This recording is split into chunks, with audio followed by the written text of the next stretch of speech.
எல்லோருக்கும் வணக்கம். இப்போ மறுபடியும் இன்னொரு செய்தி என்னை பத்தி தப்பா பரப்பிட்டு இருக்காங்கன்ற தகவல் வந்தது. சகாயம் அவர்கள் ஐஏஎஸ் சகாயம் ஐஏஎஸ் அவர்களோட பேஜ்ல நான் மாணவர்கள் மேல தடியடி பண்ணது சரி அப்படின்னு சொல்லி மறுபடியும் ஒரு விஷயத்தை கிளப்புறாங்க. நான் திரும்ப திரும்ப சொல்றேன், இது என் மேல நீங்க பழி வாங்கணும்னா இது நேரம் அல்ல. நீங்க வேற ஒரு பிளாட்ஃபார்ம்ல வேற ஒரு விஷயத்துல நீங்க பயன்படுத்திக்கலாம். ஏன்னா இது ஒரு சென்சிட்டிவான ஒரு விஷயம். ஒரு மாணவர் போராட்டம் வெற்றி அடைகிற நேரத்துல யார் வேணாலும் என்ன வேணாலும் அதை பயன்படுத்திக்கிட்டு பண்ணலாம். பட் எனக்கு அது நோக்கம் அல்ல. இன்னைக்கும் திரும்பவும் சொல்றேன், ஒரு நல்ல செய்தி வரும் நான் சொன்னது மறுபடியும் நான் சொல்றேன், அது நடந்துருச்சு. ஆர்டினன்ஸ் பாஸ் பண்ணியிருக்காங்க. கண்டிப்பா ஜல்லிக்கட்டு நடக்கும். ஜல்லிக்கட்டு நடக்க தான் போகுது.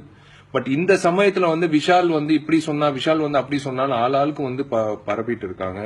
அது தவறு. நான் திரும்பவும் எனக்கு வருத்தமா இருக்கு. நான் திரும்ப இது நான் சொல்லலன்னு சொல்ல வைக்கிற அந்த நபர்களுக்கு நான் திரும்பவும் சொல்றேன், இது பிளாட்ஃபார்ம் அல்ல. என்ன பழி வாங்கணும்னா வேற இடத்துல வாங்க. ஆனா இந்த நேரத்துல இல்ல. நான் எந்த ஒரு விஷயமும் மாணவர்களோ இல்ல இந்த போராட்ட சம்பந்தமோ நான் என்னைக்குமே நான் தப்பா சொன்னதில்லை. I feel really sad to again come on video and இது நான் சொல்லலன்னு சொல்றது வேற வழி இல்லாம நான் சொல்றேன். ஏன்னா சோஷியல் மீடியாவை பொறுத்த வரைக்கும் வேற மாதிரி திசை நோக்கி போயிட்டு இருக்கு. யார் வேணாலும் என்ன வேணாலும் சொல்லலாம். அது சும்மா ஒரு டேக்லைன் ஒரு நடிகரோட பேர் போட்டா அது எல்லாரும் நம்பக்கூடிய அளவுக்கு கொண்டு போய் சேர்க்கிறாங்க. இது நான் சொல்லல. சகாயம் அவர்களோட பேஜ், சகாயம் அவர்களோட பேரும் மிஸ்யூஸ் பண்றாங்க. அதே சமயத்துல நான் சொன்னேன்னு சொல்லி நிறைய பேர் இது பயன்படுத்துறாங்க. இது நான் சொல்லல.